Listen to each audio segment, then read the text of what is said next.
The Adventures of Michael Shayne, Private Detective. The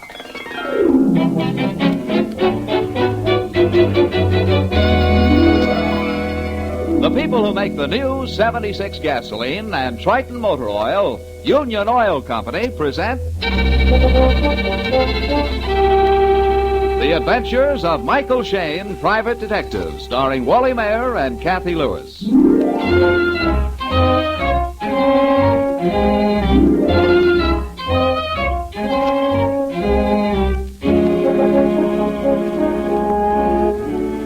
If Mike Shayne were a painter, right now he might be gazing raptly from his office window at the sun setting directly into San Francisco's Golden Gate. If Mike Shayne were a poet, he might be gazing dreamily at Phyllis Knight, his office associate. Being simply a very practical private detective, Mike's eyes are focused upon a typewritten letter on his desk, while he and Phyllis share the telephone, talking to the inspector of homicide. And it goes this way, Inspector. Dear Mr. Shayne, my life is in great danger. I dare not come to your office for fear I shall be followed. This note is to acquaint you with the fact, so that when I telephone to you, you may come instantly without question and well armed. And it's signed with the initials R.E.M. When'd you get it, Mike? Oh, a week ago Tuesday, Inspector. No return address given, and it's typed on the very cheapest paper. Sounds a little different from the usual crackpot thing, Mike. But I think that's all it is. Our department gets a dozen of those letters every day. I know, Inspector, but this afternoon I got a phone call from the guy. Still wouldn't give his name. Said he was in really desperate peril now. He was going to risk coming to see Mike anyway at 4 o'clock. And so? Well, it's 6 o'clock, and we're still waiting. And forget it, Mike. Guy's just a screwball. If it had really been serious, he'd have gotten in touch with the police. Yeah, I suppose so. Oh, by the way, Mike, what are you doing this evening? Oh, Mike and I are going to go to dinner and maybe a movie. You want to make it a force? Well, my wife is spending the night down on the peninsula with her folks. Okay, Inspector. Look, I'm going back to my apartment and change shirts. Say, what do you say you meet us there in a few minutes, huh? I'm on my way there right now.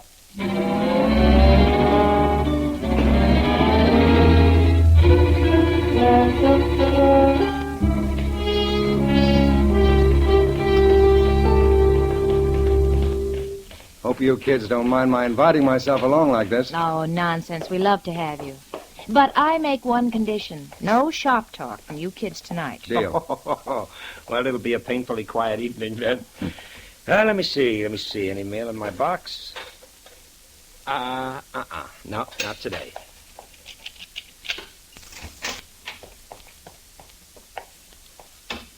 All right, make yourselves to home, children. It won't take me a minute to shave and put on a clean What shirt. under the stars? Mike! Huh? There on the floor. Holy... Mike, what do you want? Where did you get it? It's a head. A mummified human head. Yeah, it's been shrunk. The head's no larger than a baseball. And the skin, it's almost black. That long hair. Oh, it gives me the shudders. Mike, how in the devil did it get in here? Somebody pulling a gag on you? Blamed if I know, Inspector. From what I've read, I'd say it's a trophy of some head-hunting tribe. Probably Sarawak or Borneo. The cheekbones look more like an Indian's to me. You know, they say they have headhunters in Martinique and up the Amazon. You're right, Phil. It's a South American Indian. But how did it get in here? The front door was locked. Well, the same goes for the windows. Unless maybe the one in the bedroom. Inspector? Yeah? Phyllis. Look on my bed. A body. These slight markings on the throat are conclusive, Mike. He was strangled. Yeah, and with a good deal of finesse. It was done with some soft noose, a garrote or something. First we find a mummified Indian head and then a man strangled. Well, kids, there must be a connection between the two. Yeah, Phil, but what? Did the killer leave the head for Mike, or did this man drop it? Hey, there's something on the floor. Yeah. Huh? The man's wallet. The driver's license gives his name as R.E. McIntyre, 1198 California Street. Born April 5th, 1896. Listed as married. R.E. McIntyre. R.E. Inspector. Yeah, Mike. The initials on that letter. R.E.M., R.E. McIntyre? This is our man. Yeah, but what in the blazes was he doing in your bedroom? I thought he was to meet you at your office. Well, maybe he was being followed, Inspector. Decided he'd be safer if he could hide in Mike's apartment till Mike came home. Oh, it's dizzy any way you look at it. There's almost $100 here in his wallet. He's dressed like a Nob Hill millionaire. Yet he wrote to me on the cheap paper a schoolboy would use. Yeah, let's go through his pockets and see what else we can find. Okay. First, the wallet. Here. A gold pen and pencil, initialed R.E.M. Yeah. Here's a checkbook. Key ring. Gold knife. A couple of dollars in small change. 1 pack of cigarettes. Match folder. That's all. Yeah, it doesn't tell us anything. Hand me the phone, Mike. I'm going to call headquarters for the squad, and after they get here... We're leaving for 1198 California Street and the lady who is Mrs. McIntyre.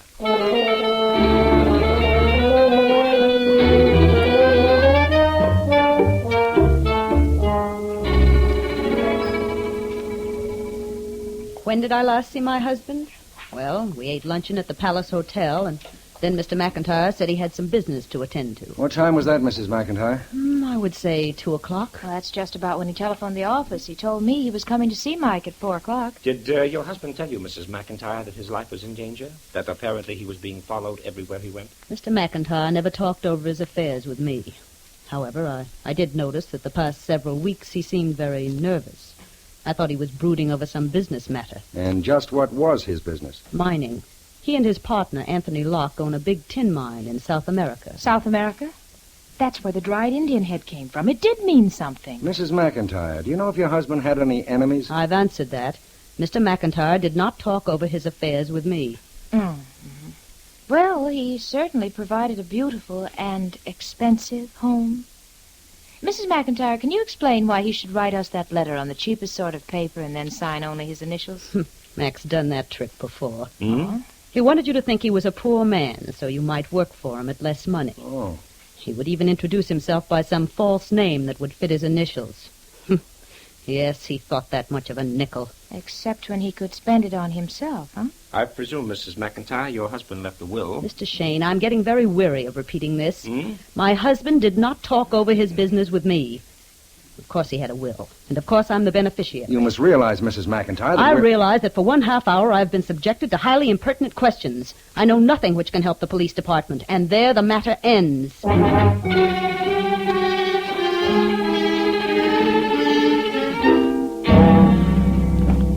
Mike, for 2 cents I'd go back to the house and haul that royal lady down to headquarters. I think she'd decide to answer our question. Look, let's forget her for the time being, Inspector. We've got to talk to McIntyre's business partner, Anthony Locke. Hey, kids, I just saw a man duck behind that front gate. You did? Okay, let's have a look. Hey, he got in that car. Quick, we'll follow him.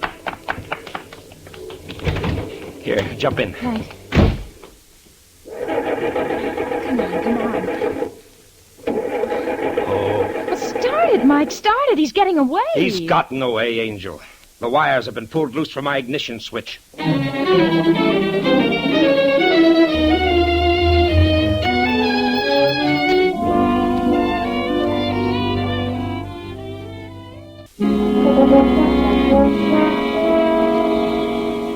Tonight, a triple mystery dogs Mike and Phyllis.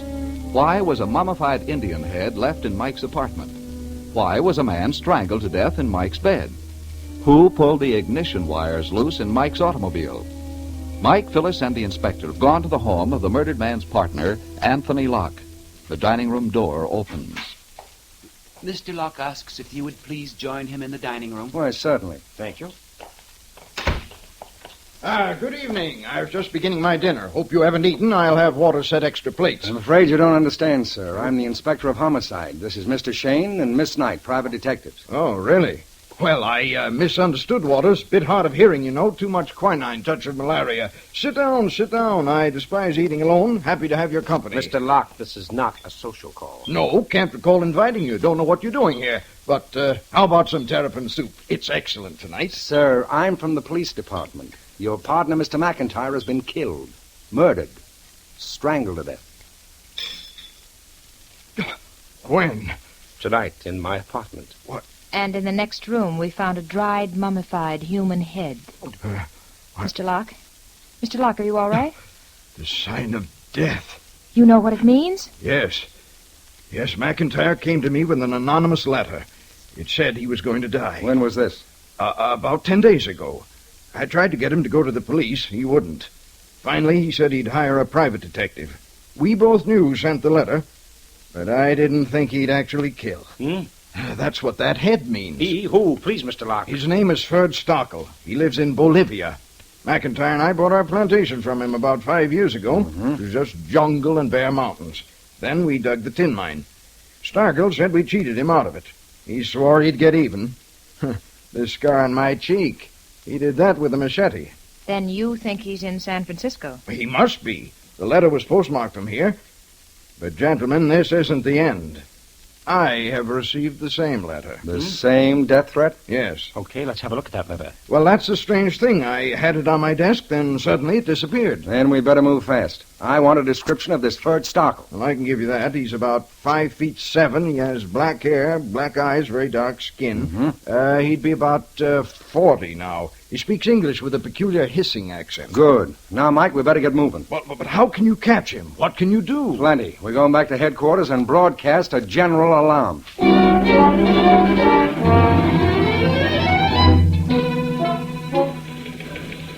All right, boys. That's the man's description. Get that on the radio right away. See that all squad cars are contacted. Yes, sir. Yes, sir. Smith, your men will cover all airports, train depots, bridge control stations, and highways. He may try to skip town. Yes, sir.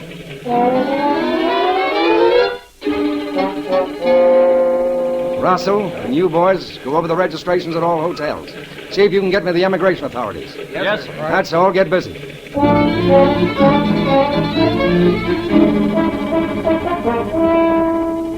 Inspector, we made an inventory of everything in McIntyre's pockets. So did we, Sergeant. Oh, then you know about the folder of matches. Matches? What about it? Address on the cover there. That's the third-rate place down in the Embarcadero. Hardly a place for a rich man like McIntyre. You're right, Sergeant. Not only right, Inspector. I suggest we visit that third-rate hotel on the Embarcadero right now.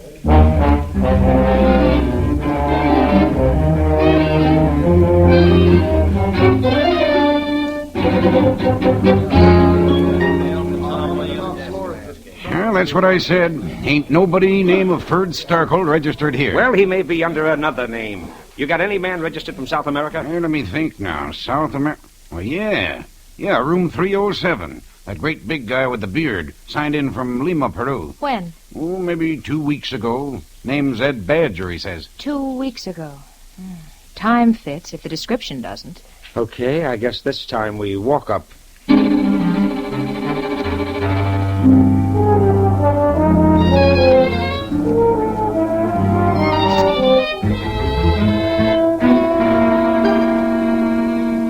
Yes, I come up from Lima. What about it? Before that, Mr. Badger, by any chance were you in Bolivia? Oh, now I'm on. You've been talking to McIntyre. What's Mac doing? Running to the police just because I thought he had some sense. You were going to say just because you what? Well, now, Judge, it was a good deal. I figured Mr. McIntyre and Mr. Locke wouldn't mind owning the second tin mine down in old Boliv. I could fix it so they'd get hold of a really big one. Few thousands played in the right place, you know. But if Mac is going to turn Sunday school boy on me... Mr. Badger, you work for McIntyre and Locke? I was boss of the mine, madam, until they were looking for an excuse to get rid of me. But Edge Badger is not one to hold hard feelings. When did you last see McIntyre? Well, he come to the hotel here yesterday. Now, I'm not one to do Mac dirt. He ought to know that. So if you gentlemen will give me an idea what this is all about. Mr. McIntyre has been murdered. Oh, that's not so good. No. Mr. Badger, you mind telling us where you've been for the past 3 hours? Oh, I see what you mean. Well, I've been right here in my room. And, maybe a couple of trips to the bar. Did Mr. McIntyre tell you that he'd received a letter threatening his life? No. A letter, eh? So that's what was worrying old Mac. I figured he was having trouble with his wife. While you were down in Bolivia, Mr. Badger, did you know a man named Starkle? Ferd Starkle? Oh, did I know Ferd? There's a cutthroat for you. Oh? Now, if you were to ask me if Ferd Starkle would kill Mac, I'd say yes. Mac and Locke really crossed him up once. Have you seen him in San Francisco? Here? No. He's down in Bolivia. When did you last see him there? Why, a couple of months ago, I say. Yeah. You mean you think he's in town? I wouldn't like that, gents. He's a bad one. You said a moment ago you thought McIntyre was having trouble with his wife. Where did you get that idea? Well, I only thought. I don't know. Go on, please. Well, I don't know anything. Mac just said something about his wife nagging him. I hope you gentlemen won't tattle that to her. I may have to do business with her and Locke. Hey, you won't say anything, will you? That's for us to decide. Mr. Badger, is there anything further you can tell us? Anything else that comes to your mind? No, I can't think of anything. Mm-hmm. Inspector, Yeah, I Mike? think I've got a slightly different angle on this case. I'd like to go back to McIntyre's house and have a look at his private papers, whether Mrs. McIntyre likes it or not.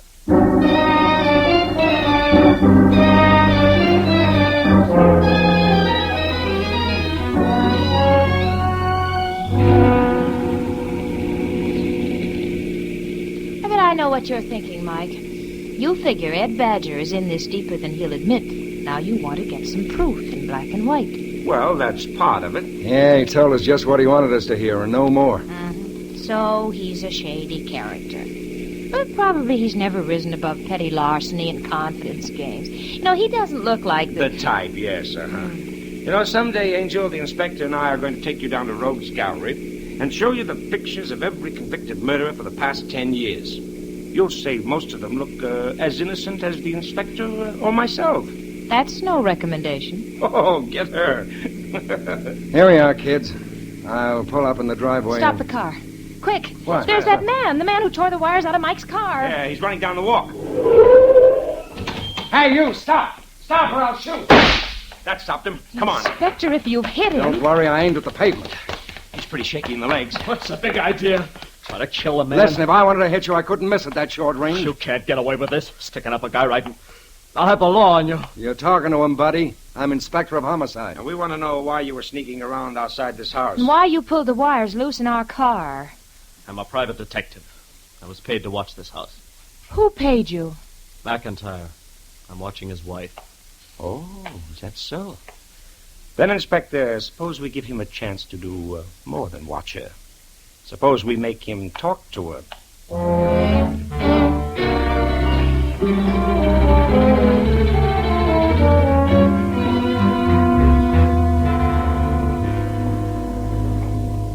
The man's lying. Why would my husband hire a detective to watch me? Well, we don't know that he is a detective. I got a license. Here, see if he is so. Mm-hmm. Your name Andy Blackmore? Yeah. License was issued last month. I never heard of him before. So what? I never heard of you before. I'm new in San Francisco. Mr. Blackmore, when did Mr. McIntyre hire you to shadow his wife? Last week. It's preposterous, I tell you. He's lying. My orders were to watch her and a fellow named Locke. Well, get McIntyre. He'll tell you if I'm lying or not. McIntyre was dead. Murdered. He's what? Mr. Blackmore, just what were you supposed to find out about Mrs. McIntyre and Locke? Well, I don't know. I was supposed to keep track of her and everybody she was in contact with, especially Locke. And what happens? I get myself half strangled to death, and then you shoot at me. Wait a minute, hold on. Who strangled you when? Oh, some big guy with a beard. He was leaving here a couple of nights ago, and when I... Hello? Is the inspector there? Yes, he's here. It's for you, Inspector. Thank you. Hello? Inspector? Yes? Mr. Locke just phoned headquarters. Says he's discovered a very important clue. All right, Sergeant. Tell him we'll be right over. You meet us there.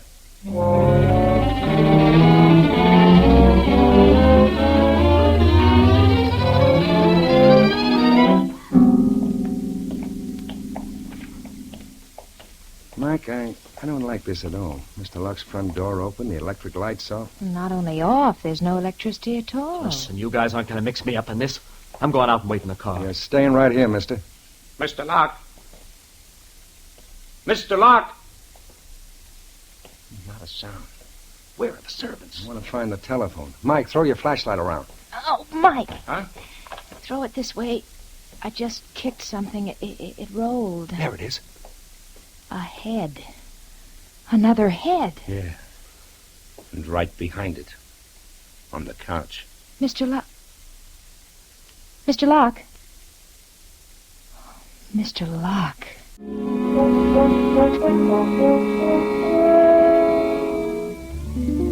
In the darkened house of Anthony Locke, Mike, Phyllis, and the inspector have discovered a second mummified human head. But this time, the murderer has failed. Our trio have arrived just in time. Anthony Locke himself has been revived. In the yellow light of Mike's flashlight, the victim gasps out his story. Thank heavens you got here. He thought he had killed me. Well, we did, too. The garrote was still wrapped around your neck. Did you see who it was? No, it was Starkle. Ferd Starkle. It must have been. But you couldn't see him. No, I came home and found the servants gone. I got scared. I phoned the police. Then I heard a window smash. Where? The breakfast room, in there. Suddenly the lights went out. Somebody grabbed me. I felt something tighten around my throat. That's the last I remember. Well, he left you for dead, then ran out the front door and left it open. Well, it must have happened in the past 15 minutes. You were all right when you phoned us. Yes. Oh, please, that flashlight hurts my eyes. You can light the candles on the mantel. I'll light them. Who's that man there beside you? Andy Blackmore. I'm a private detective. He claims McIntyre hired him to shadow Mrs. McIntyre and you. Mac hired him to... No, he's lying. I tell you it's the truth. Now, listen, you guys aren't going to rope me into this. Mr. Locke. Mr. Locke, you said on the phone that you had discovered some important clue. Yes, I found the letter. Good. Oh. The letter threatening my life. I've got it in my pocket. Good. It may be the key to the whole case. No, I'm sure No, it's gone. I had it right here in my pocket. He took it. Doggone, just when we thought You've got to catch Starkle. You've got to. He's mad. He'll try again. We'll do our best, Mr. Locke. But I'm worried about these missing servants. How many are in your employ? The butler and the French cook. Why would they disappear? Is that the front door? Inspector! It's the sergeant. Oh. And Ed Badger. And why not? Gentlemen, I was suspicious. I couldn't see any lights except a couple of candles. Because somebody pulled the light switch. And tried to murder Mr. Locke. No, Mr. Locke, too. Are you all right now, sir? He is. But what were you doing outside? Why, I was coming to see him. After you gentlemen left me at the hotel, I figured I'd better talk over my business with him personally. He's the man I was trailing the other night. He's the one that tried to strangle me. You again. Now, look here, friend. Remember what I told you about messing with things that don't concern you? Inspector. Yeah, Mike. Before the trail gets hot, we'd better look for clues. The killer may have dropped something. Right. Let's start with a broken window. Mr. Locke said it was in the next room. Mm-hmm. There's the glass scattered all around the window. Double sliding window. Let's raise it and check for footprints outside. Out of luck. Cement paving. Oh. He smashed the glass, crawled through the window, but he didn't cut himself or snag his clothes. Well, let's look around the room. Mike, let me have that flashlight a minute. Well, what is it, Angel? Look. Look, this window has an upper and lower half. Yeah, and the bottom half is smashed. Yeah, but there are little pieces of glass scattered along the wooden frame here on the top of the lower half. Now, how could glass from below the frame get on top of the frame? Angel, you hit it. Hmm? The top half of the window was lowered first. And when it was raised again, the glass was transferred from one frame to the other. Then that window was smashed from the inside. Wait a minute, kids, wait a minute. Remember Mr. Locke said he got a threatening letter just like McIntyre's? Yeah, the one he just said was stolen for the second time. But only McIntyre did anything about it. I see what you mean. Mm-hmm. Oh, Mr. Locke. Yes? Mr. Locke, where is the power switch that turns on the electric lights? Right down in the basement. And immediately after the window was smashed, the lights went out and somebody grabbed you? Yes. Mr. Locke, it would take several minutes to get from that window down into the basement, then fumble back upstairs in the dark. What? Why, You faked the whole thing. You broke that window yourself. You got rid of the servant. No, it was Ferd Starkle. You built up a dramatic story for us to swallow, but your own partner didn't believe it. That's why McIntyre hired a detective to watch his wife and you. You were the one who insisted on going to the police about McIntyre's threatening letter. But you also got a letter. You never went to the police. You didn't hire a detective. Because you knew there was no danger, Mr. Locke. Because you are the murderer. No. Somebody followed McIntyre to Shayne's apartment. Somebody climbed through the window and strangled him. Thank you, Mr. Locke. Thank you. As sweet a confession as I ever heard. None of us told you that the killer got into my apartment through the window, but you're perfectly correct. Well, Inspector, I guess that's all the proof the DA will ask of you.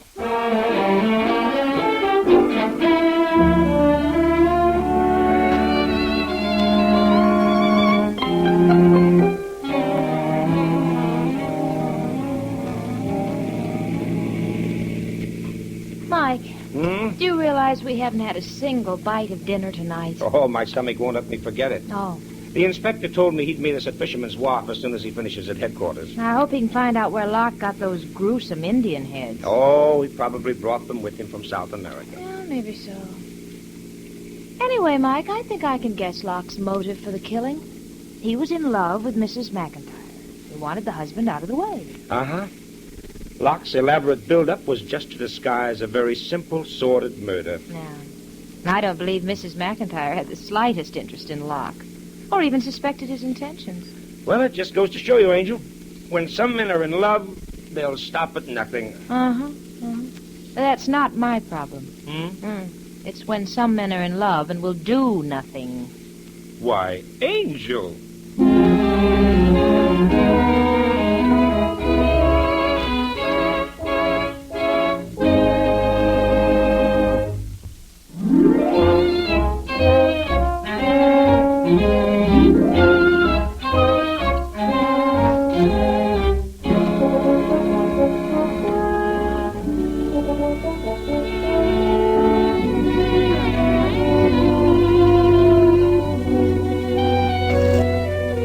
Tune in again next week at 8 o'clock for another adventure with Michael Shayne, Private Detective, starring Wally Mayer and Kathy Lewis, with Joe Forte as the inspector. Tonight's story was written by Richard DeGraff and based on the character created by Brett Halliday. Music was composed and directed by Bernard Katz. This is John Lang saying goodnight for the people who make the new 76 gasoline and Triton motor oil. Union Oil Company.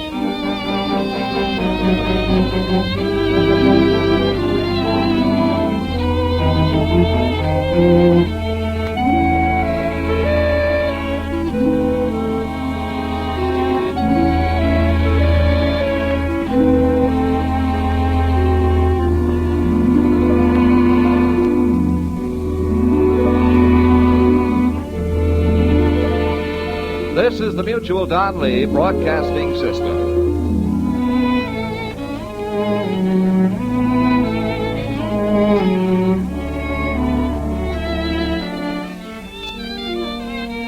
Mm-hmm.